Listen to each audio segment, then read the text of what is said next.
Allison Akgungor began writing 3 years ago after retiring from a career in nursing. She finds poetry a wonderful way to reflect on and often laugh at life. Exploring the world with her new granddaughter is a constant source of fresh insight and inspiration. And you will recognize the settings of Allison's poems. Think of Canada, often Edmonton in all its pastoral glory. Allison is starting to take her poetry out into the world. If you were lucky, you caught her reading this fall at the Upper Crust Cafe. If you weren't so lucky, you certainly are tonight. Here's Allison.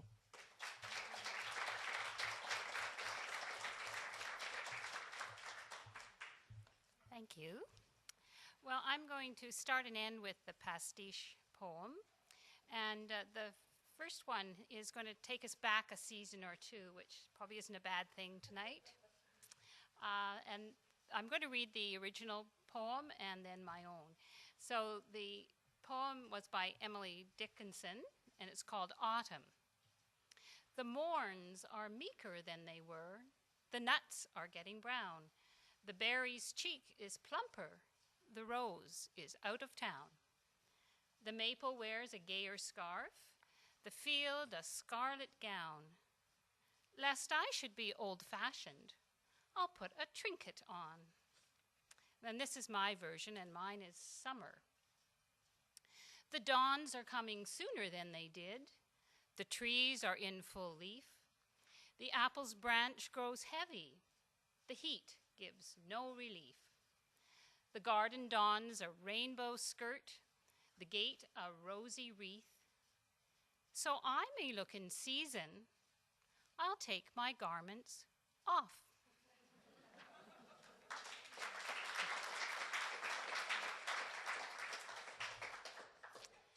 And this is my Obeyed, the one about dawn, and I've titled it Morning Time, Morning Time, with two different meanings to morning, M-O-R-N and M-O-U-R-N.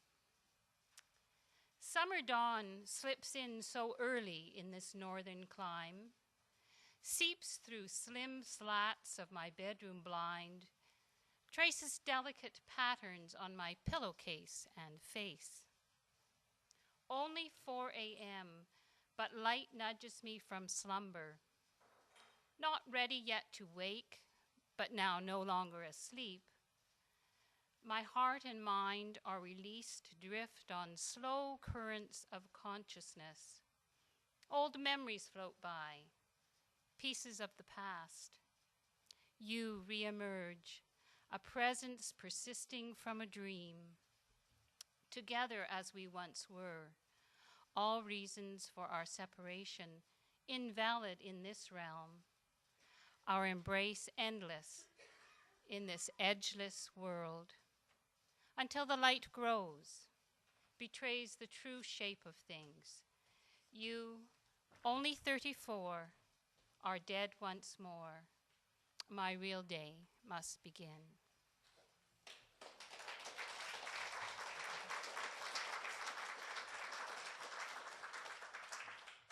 And this one is the workshop poem, and my version is called Water Slippers.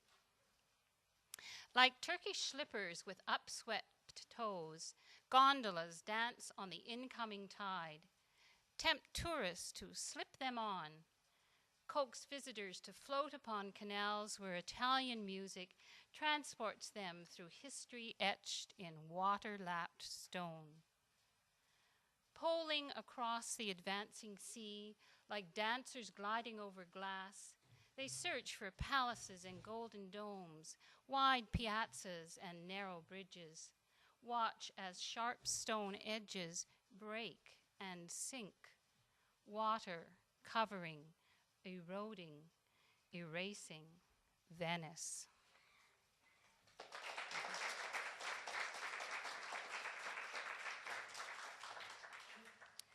And you usually can't leave out one about my granddaughter, who's 2 now, 2.5.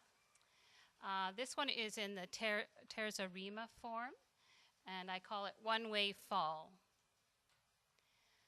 Leaves are scattered all around, not one left on the tree, its gold spilled on the ground. A toddler wades into this rustling sea, grabs handfuls to spray in the air, keeps one small leaf so it cannot flee. I'll put it back on, she says, unaware. Fallen leaves can't be put back in place. I watch her press stem to trunk with care. She tries and tries to find a space where a small leaf might catch and cling. It won't stay on, she says, disappointment on her face. I tell her, you must wait for spring when brand new leaves will form. But she is skipping down the path, heading for the swings.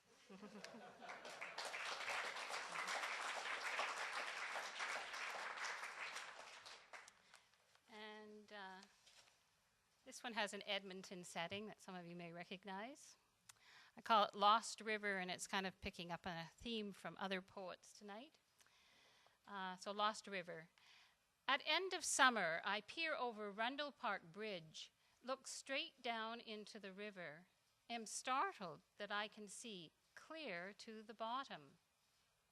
I watch the current comb the reeds, sculpt the curving sandbars, sift and sort the gravel, every pebble now visible.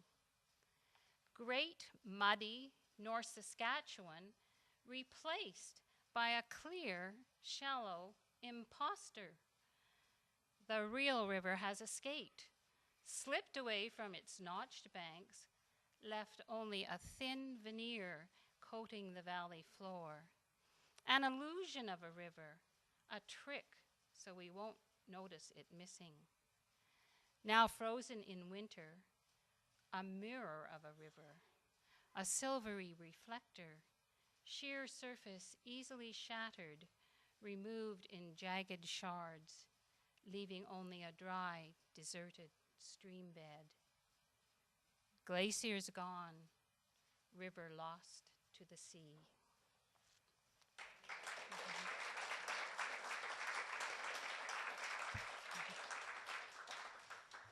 And my last one is a pastiche again, and this is from Leonard Cohen. It's the first stanza of a poem of his. It's called A Kite is a Victim. This is his. A kite is a victim you are sure of. You love it because it pulls gentle enough to call you master, strong enough to call you fool. Because it lives like a desperate trained falcon in the high sweet air, and you can always haul it down to tame it in your drawer. Here's my version. It's called A Balloon. A balloon has the freedom you dream of. It floats high above your head, dances to honor your birthday, makes you stand out in a crowd.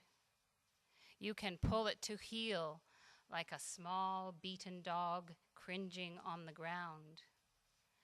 But let the string slip from your hand, it will be gone, gone, gone.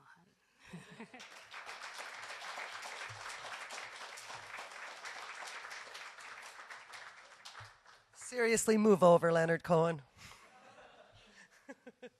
We're going to take just a 5-minute break to get some snacks and to get something to drink, and then we're going to come back with the second half, our other 6 poets. So if you want to just get yourself something to fortify yourself for the next hour,